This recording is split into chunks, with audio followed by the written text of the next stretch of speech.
Dios les bendiga, hermanos. Vamos a iniciar con una lectura bíblica localizada en Efesios. Vamos a leer primeramente del versículo 1 al versículo 6 y posteriormente del versículo 12 al 16. Dice la palabra de Dios de la siguiente manera: Yo pues, preso en el Señor, os ruego que andéis como es digno de la vocación con que fuisteis llamados, con toda humildad y mansedumbre, soportándonos con paciencia los unos a los otros en amor, solícitos en guardar la unidad del Espíritu en el vínculo de la paz, un cuerpo, un espíritu, como fuisteis también llamados en una misma esperanza de vuestra vocación, un Señor, una fe, un bautismo, un Dios y Padre de todos, el cual es sobre todos y por todos y en todos. Versículo 12. A fin de perfeccionar a los santos para la obra del ministerio, para la edificación del cuerpo de Cristo, hasta que todos lleguemos a la unidad de fe y del conocimiento del Hijo de Dios, a un varón perfecto, a la medida de la estatura de la plenitud de Cristo, para que ya no seamos niños fluctuantes, llevados por dondequiera de todo viento de doctrina, por estratagemas de hombres que para engañar emplean con astucia las artimañas del error, sino que siguiendo la verdad en amor, crezcamos en todo en aquel que es la cabeza, esto es Cristo, de quien todo el cuerpo, bien concertado y unido entre sí, por todas las coyunturas, que se ayudan mutuamente, según la actividad propia de cada miembro, recibe su crecimiento para ir edificándose en amor. Son muchas las escrituras que nos invitan a tenernos paciencia, a edificarnos los unos a los otros, el tener esa comunión que nuestro Señor quiso desde el principio. Son muchas las escrituras que nos exhortan a trabajar en equipo. Son muchas las escrituras que nos exhortan a no mirar lo malo de tu hermano, a no mirar los defectos, a no mirar lo que no te gusta. Quizás en ocasiones pasa que miramos algo que no me gusta en mi hermano, critico algo, pero porque yo lo tengo también. Entonces, Pablo aquí nos dice que así como el cuerpo está con todas sus coyunturas perfectamente bien armonizadas para trabajar con un mismo propósito, así la iglesia del Señor tiene que ser también. Tiene que mirar el lado positivo de las cosas. Porque aunque ustedes no lo crean, hermanos, todos nosotros tenemos algo de nuestro Señor Jesús. Lo que pasa es que no lo vemos por estar enfrascados en los errores, en los defectos. Jesús vino aquí a la tierra a dar su vida por nosotros. Pero antes tuvo que enseñarnos a servir. Ya que el hombre es egoísta, terco, testarudo y juzga fácilmente. Es necesario pues cambiar estas cosas. Es necesario pues cambiar nuestro carácter. No nuestra personalidad. Nuestra personalidad es, por decirlo de alguna forma, la máscara que ponemos ante los demás. La personalidad puede decir, yo me puedo parar ante ustedes y mostrarme como una persona fiel, como una persona que me interesa el reino de Dios, como una persona responsable. El carácter es lo que soy cuando no me están viendo ustedes. Y eso es lo que tenemos que cambiar si queremos trabajar en el reino de los cielos. Cuando vemos que alguien siempre se queja de todo, aunque lo tenga todo, pero siempre se está quejando. Cuando vemos que siempre está irritable, cuando vemos que nunca avanza, cuando vemos que comienza cosas y no las termina, esas son cuestiones de carácter. Y esas son las cosas que tenemos que cambiar. Antes de profundizar en el sermón, quiero contarles una pequeña historia. Algo simbólico, tal vez, pero hubo en una carpintería una reunión una vez entre las herramientas. Hubo una extraña reunión entre ellas para arreglar algunas diferencias que había entre ellas. El martillo fue el primero que ejerció la presidencia, pero se le había notificado que tenía que abandonarla porque se la paseaba golpeando mucho y hacía mucho ruido. El martillo aceptó esos cargos, pero pidió que expulsaran también al tornillo, porque al tornillo había que darle muchas vueltas para que sirviera. El tornillo dijo, ok, acepto esta culpa, pero pidió que fuera, pidió también que fuera expulsada la lija, porque dice que era muy áspera con su trato con los demás y siempre tenía fricciones. La lija dijo, ok, estoy de acuerdo, renuncio, pero antes tiene que irse el metro también, la cinta métrica, porque se la pasa midiendo todo el tiempo y cree que él es el único perfecto. El metro dijo, ok, que se vaya también el serrucho, porque se la pasa cortando y dividiendo. En eso estaban ellos deliberando cuando entró el maestro carpintero. Entró el maestro carpintero, se puso su delantal y usando alternadamente todas estas herramientas, tanto el tornillo como la lija, como el metro, como el serrucho, dio lugar a un hermoso mueble. Después de que el carpintero terminó, volvieron a reunirse las herramientas. Bueno, dijo el serrucho, quedó demostrado que pese a nuestras diferencias, el carpintero puede trabajar con nuestras cualidades. Vieron entonces que el martillo era bueno para golpear y era fuerte, eso era bueno. Vieron que la lija limaba las asperezas, lo que sobraba para dejar una superficie fina. El serrucho quitaba lo que no servía ya. El tornillo daba solidez. El maestro carpintero trabaja con nuestras cualidades, hermanos. El maestro carpintero no se fija en los defectos de sus herramientas. Quizás aquí vemos algunos martillos, algunas lijas, algunos tornillos, o quizás a veces soy tornillo, a veces soy lija y a veces soy martillo, soy de todo. Y es lo que vemos a veces, las cosas que nos molestan de nuestros hermanos, que hace mucho ruido, que siempre está causando asperezas, que tienes que decirle muchas veces para que haga las cosas. Vemos nuestras diferencias, pero Dios ve nuestras virtudes. Él ve nuestras cualidades. Y si unimos nuestras cualidades, cada uno de nosotros, que las tenemos, hermanos, cada uno de nosotros, por más que pienses, es que mi hermano fulano no tiene ninguna, sí la tiene. Y Dios quiere trabajar con esa cualidad. Pero mientras nos enfrasquemos en nuestros defectos, va a ser imposible hacerlo, hermanos.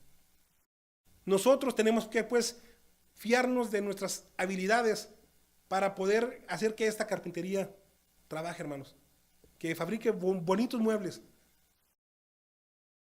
Lograron ponerse de acuerdo gracias al maestro carpintero, que supo usar las cualidades de todos estos miembros. Vamos a ver algunos temperamentos, algunos tipos de caracteres distintos en esta historia. Y el Señor te va a revelar dónde es que tú te encuentras. El Señor te va a revelar qué clase de instrumento eres y si tienes que cambiar para ser útil en el reino del Señor. Es necesario, hermanos, dejar de tener esa máscara de personalidad, de aparentar quiénes somos y en realidad somos otra cosa afuera. Mientras no moldeemos eso, nuestro Señor Jesús no va a poder trabajar con nosotros. Nuestro Señor Jesús no va a poder que seamos útiles en su reino. Quizás pienses que son palabras un poco fuertes, pero es la forma en que Dios siempre le ha hablado a su pueblo. Quiero que me acompañen por favor a Jeremías 15:19. El libro de Jeremías, capítulo 15, versículo 19, dice: Por tanto, así dijo Jehová, Si te convirtieres, yo te restauraré, y delante de mí estarás. Y si entresacares lo precioso de lo vil, serás como mi boca. Conviértanse a ellos y no tú te conviertas a ellos. Si tú puedes entresacar lo que es bueno de lo vil, dice. En la Biblia podemos encontrar ejemplos de grandes hombres que les fue necesario cambiar su carácter para poderse poner en manos de Dios. Moisés, el tartamudo e inseguro, pasó a ser el presidente de un nuevo estado. Abraham, el inseguro y dudoso, fue el punto donde Dios originó nuestra bendición. David, el debilucho, el pequeñito, el incapaz, llegó a ser el rey de todo un pueblo. Quizás diga, sí, pero esos fueron escogidos de Dios. Él los llamó a hacer lo que estaban haciendo. Bien, vamos a ver algunos ejemplos en el Nuevo Testamento de algunos personajes de los cuales quizás nadie hubiera dado un peso por ellos. O quizás hubieran dicho, ese no cambia, ese va a ser así siempre. El martillo y la lija. ¿Quién otro sino Pedro? Muy áspero en su trato y siempre tenía fricciones con los demás. Hacía demasiado ruido y se la pasaba golpeando. Era muy drástico, era muy duro. Vamos a ver en el Evangelio de Juan, capítulo 13. Ya está ahí la foto. Por eso puse las fotos ahí para que te vayas identificando con qué tipo de herramienta eres. Y si es posible que dejes de ver esos defectos para que puedas ponerte en las manos del carpintero. El libro el Evangelio de Juan, capítulo 13, vamos a ver el versículo 6 al 9. Entonces vino a Simón Pedro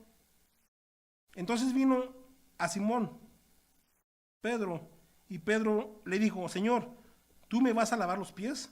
Respondió Jesús y le dijo, lo que yo hago tú no lo comprendes ahora, mas lo entenderás después. Pedro le dijo, no me lavarás los pies jamás. Jesús le respondió, si tú no te dejas, si no te lavare, no entrarás parte conmigo. Le dijo Simón Pedro, entonces no solo los pies y la cabeza, sino también las manos y los pies y la cabeza.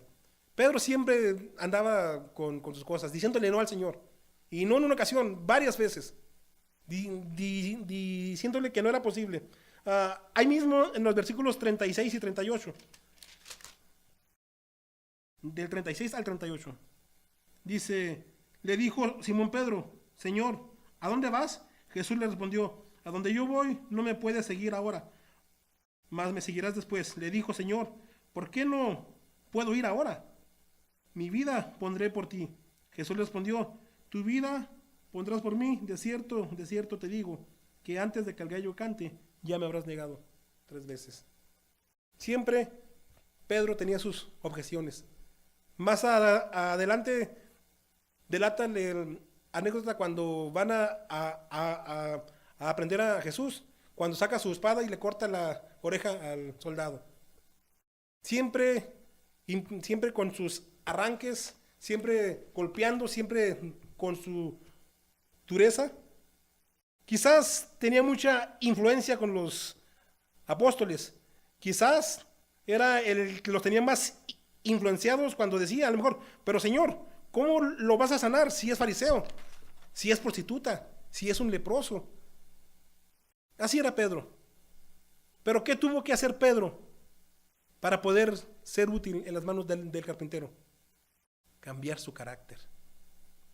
Eso es lo que tuvo que hacer para poder ser útil en las manos del carpintero. Si tú te sientes como Pedro, que murmuras, que criticas, que te quejas, que nada te gusta, y si quieres sabértelas todas, si no estás de acuerdo con la visión de la cabeza, hay 3 armas que puedes tomar para comenzar a cambiar. Evangelio de Juan, capítulo 21.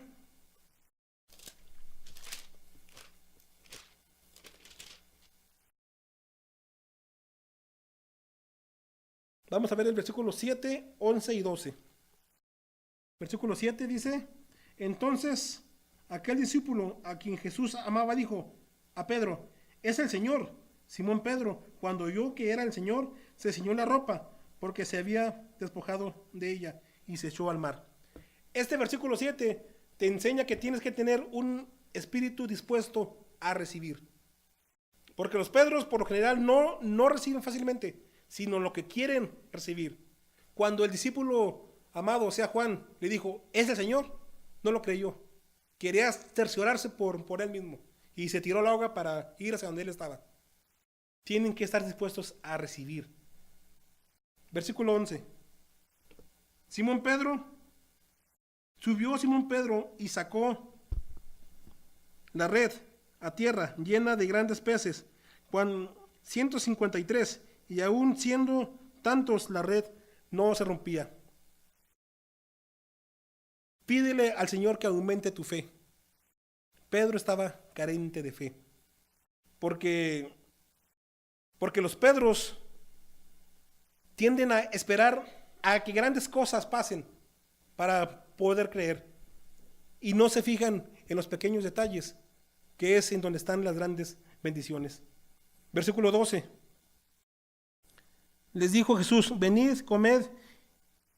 Y ninguno de los discípulos se atrevía a preguntarle: ¿tú eres ese?, sabiendo que era el Señor.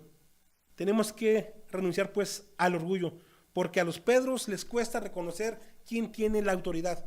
A los Pedros les cuesta reconocer que la cabeza tiene la autoridad.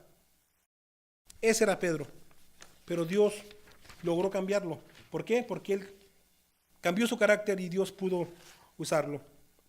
El tornillo. ¿Quién de los personajes bíblicos creen ustedes que es el tornillo? ¿Quién otro sino Jonás? Que dio muchas vueltas antes de poder servirle al Señor.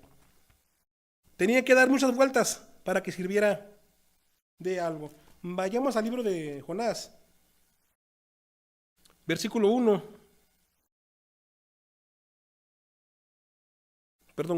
Capítulo 1, versículo del 1 al 3. Vino palabra de Jehová a Jonás, hijo de Amitai, diciendo: levántate y ve a Nínive, aquella gran ciudad, y pregona contra ella, porque ha subido su maldad delante de mí. Y Jonás se levantó para huir de la presencia de Jehová a Tarsis, y descendió a Jope, y halló una nave que partiría para Tarsis, y pagando su pasaje, entró en ella para irse con ellos a Tarsis, lejos de la presencia de Jehová. Dio muchas vueltas este hombre. Luego en los versículos 6, 11 y 12. El 6 dice: y el patrón de la nave se le acercó y le dijo: ¿qué tienes tú, dormilón?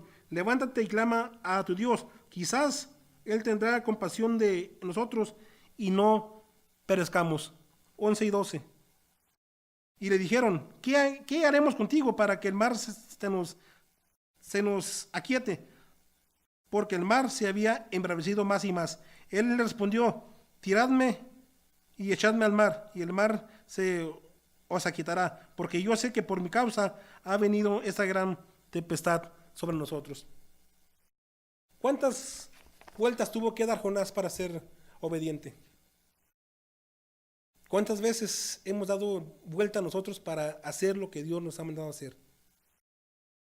Le damos vueltas al asunto y le damos vueltas y no queremos, pero mientras no cambiemos nuestro carácter, mientras no cambiemos esa forma que tenemos muchas veces egoísta de pensar en nosotros mismos, no vamos a poder ser útiles en las manos del carpintero. ¿Cómo era el carácter de Jonás? No tenía misericordia, emitía juicios, había envidia en su corazón, manipulación. Pregúntate por unos momentos: ¿por qué no hago yo lo que Dios quiere que yo haga? ¿Por qué le doy tantas vueltas? Obedece y punto. Pero una y otra vez le damos vueltas al asunto, buscando excusas, buscando motivos por los cuales no se pueden hacer las cosas. Jonás tuvo que aprender una gran lección. ¿Qué tuvo que hacer Jonás para ser útil en las manos del carpintero? Cambiar su carácter. Si tú te sientes como Jonás, si sientes que hay egoísmo, que emites juicios fácilmente, que te falta misericordia, si has tratado de manipular situaciones, toma en cuenta estas armas para cambiar. Ahí en Jonás, capítulo 4, en el versículo 5 está la primera arma para cambiar. Dice el versículo 5, y salió Jonás de la ciudad y acampó fuera al oriente de la ciudad y se hizo allí una enramada y se sentó debajo de ella a la sombra hasta ver qué aconteciera con aquella ciudad. No estés siempre esperando que el juicio llegue a los demás, porque los Jonás siempre ven los errores de los demás y no los propios. Es necesario aceptar que todos tenemos errores. Jonás estaba ahí listo para presenciar la destrucción de Nínive. Él ya había emitido el juicio de que se iba a destruir. Estaba esperando eso. Y muchas veces nosotros estamos esperando también, si sabes que hay un hermano que está viviendo en pecado, que tiene alguna situación, estás esperando en el momento en que Dios ponga su dedo sobre él. Y no nos percatamos de nuestros errores. Todos cometemos errores, hermanos. No nos dejemos llevar por ese tipo de situaciones. En el versículo 6 del capítulo 4 dice, y preparó Jehová Dios una calabacera, la cual creció sobre Jonás para que hiciese sombra sobre su cabeza y le librase de su malestar. Y Jonás se alegró grandemente por la calabacera. Permite que nazca el fruto del Espíritu Santo en ti. Permite que crezca el fruto del Espíritu Santo en ti. Porque no podemos tener solo el fruto sin haber un crecimiento de calidad. Si la calabacera se hubiera quedado pequeña, no hubiera cumplido con su función. La calabacera creció para cumplir con su función. Debemos pues de hacer que el Espíritu Santo crezca también en nosotros. Por último, vamos a ver a un personaje más, el metro, la cinta métrica, el que se la pasa midiendo y creyendo que él es perfecto. Saulo de Tarso. Saulo de Tarso. Se la pasaba midiendo a los demás como si él fuera perfecto. Vamos a leer el libro de Hechos.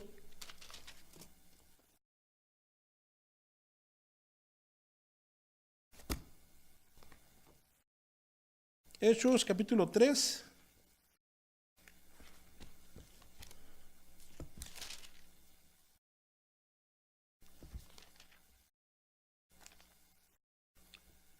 Vamos a leer del 1 al 3. Dice, y Saulo consentía en su muerte, hablando de Esteban. En aquel día hubo una gran persecución contra la iglesia que estaba en Jerusalén, y todos fueron esparcidos por las tierras de Judea y de Samaria, salvo los apóstoles. Y los hombres piadosos llegaron a enterrar a Esteban, hicieron gran llanto sobre él. Y Saulo asolaba a la iglesia, y entrando casa por casa, arrestaba a hombres y a mujeres, y los entregaba a la cárcel. Midiendo a los demás, creía que él era perfecto. Saulo pensaba pues que tenía la verdad absoluta cuando iba y tomaba presos a los cristianos. Él creía que estaba haciendo lo correcto delante de Dios.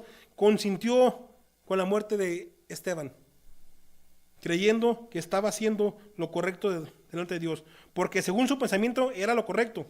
Ese hombre estaba cometiendo un gran delito al creer en el Hijo de Dios. Estaba midiendo. ¿Cómo logró pues Saulo unirse al equipo de trabajo? ¿Cómo logró ser útil en las manos del carpintero? Cambiando su carácter también. Cambiando su forma de ver las cosas. Si en tu vida hay mucho perfeccionismo y piensas que los demás son los que se equivocan, si piensas que nadie puede hacer las cosas igual que tú, si crees que solamente tú puedes hacer las cosas perfectas, hay unos cambios que puedes hacer para que pueda ser útil en las manos del carpintero. Vamos a ir a Hechos capítulo 9, versículos 4 y 5. Dice: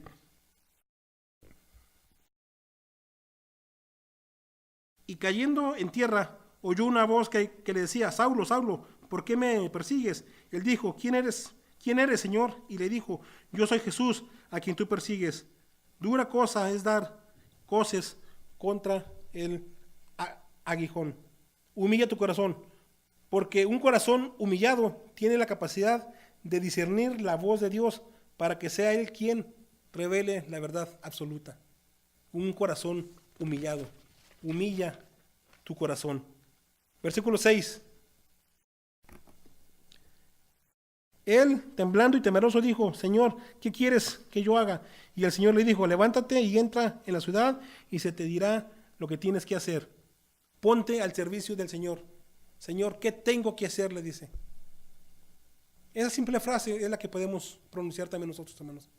Señor, ¿qué tengo que hacer? Primero, humilla tu corazón y después ponte a las órdenes del Señor. ¿Qué tengo que hacer? Porque es necesario, pues, que aprendas a hacer las cosas para Dios y no para los hombres. Por último, en los versículos 8 y 9, dice: entonces Saulo se levantó de tierra y abriendo los ojos no veía a nadie. Así que, llevándole por la mano, le metieron en Damasco, donde estuvo 3 días sin ver y no comió ni bebió. Déjate guiar. Una vez que Pablo estuvo ciego, tuvo que dejarse guiar. Y hay veces que eso no nos gusta que nos guíen, no nos gusta que nos digan por dónde tenemos que ir. Hermanos, por más tiempo que tengas en el Evangelio, por más espiritual que tú seas, no subestimes a tus hermanos. Cualquiera puede darte un buen consejo. Podemos aprender del más pequeño, hermanos. Todos nos pueden ayudar a ir por el camino correcto. Pero como te digo, a veces creemos que nos la sabemos de todas, y no permitimos que nos guíen, que nos orienten, que nos den un consejo. Nos molesta a veces. Iglesia, es necesario cambiar nuestro carácter. Cristo necesita gentes transparentes y con caracteres firmes para el servicio de Él. Es necesario, pues, tolerarnos y respetarnos, aceptarnos los unos a los otros. Es indispensable para poder trabajar en equipo. No podemos seguir dañándonos con nuestros comentarios sanos que decimos a veces. Debemos de conectar, muchas veces no conectamos nuestro cerebro con nuestra lengua y pensar lo que vamos a decir. Si lo pensáramos 2 o 3 segundos, hermanos, créanme que serían suficientes para frenar y no dar un comentario sano que puede causar muchos problemas.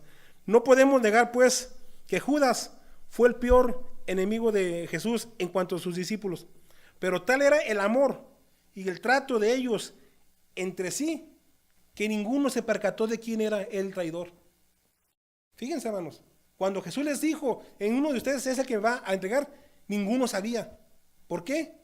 Porque era mucho el amor y el respeto y la tolerancia que había entre ellos. Porque ellos no miraban lo que había en los hombres de Jesús, sino miraban lo que había de Jesús en cada uno de ellos. Y eso es lo que nos falta ver a nosotros, hermanos. ¿Qué hay de Jesús en ti, en mí? Y mirar eso para tolerarnos más, para soportarnos más. Eso es lo que la palabra dice: soportaos los unos a los otros. Esa palabra es bien fuerte, hermanos. Soportaos quiere decir que no va a ser fácil. Quiere decir que te vas a encontrar con gente difícil. Pero por el bien del cuerpo de Cristo, tenemos que tolerarnos. Aceptarnos con la intención de que hagamos cambios. No es de que yo te acepte y vas a ser así siempre. Tienes que cambiar tu carácter para poder ser útil en el reino de Dios.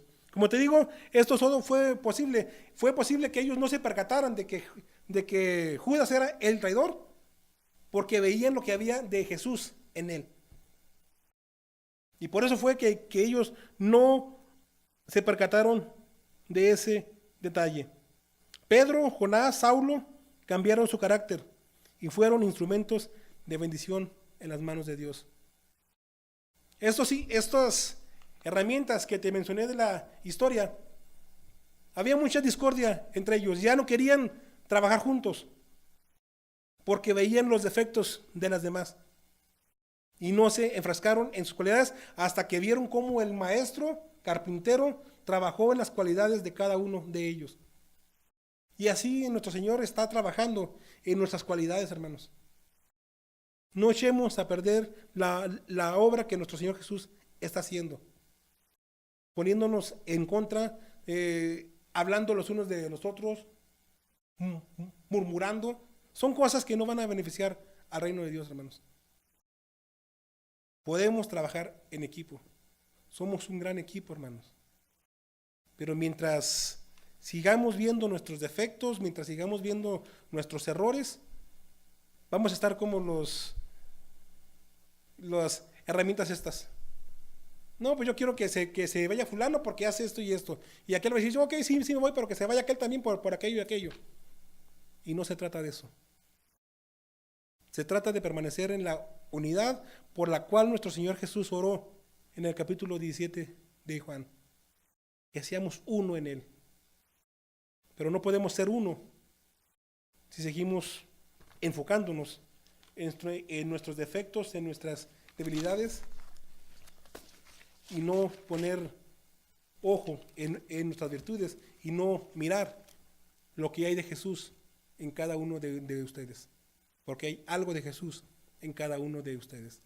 Si lo miramos, vamos a poder trabajar y ponernos en las manos del carpintero. Dios te bendiga. Y nos vemos en la carpintería.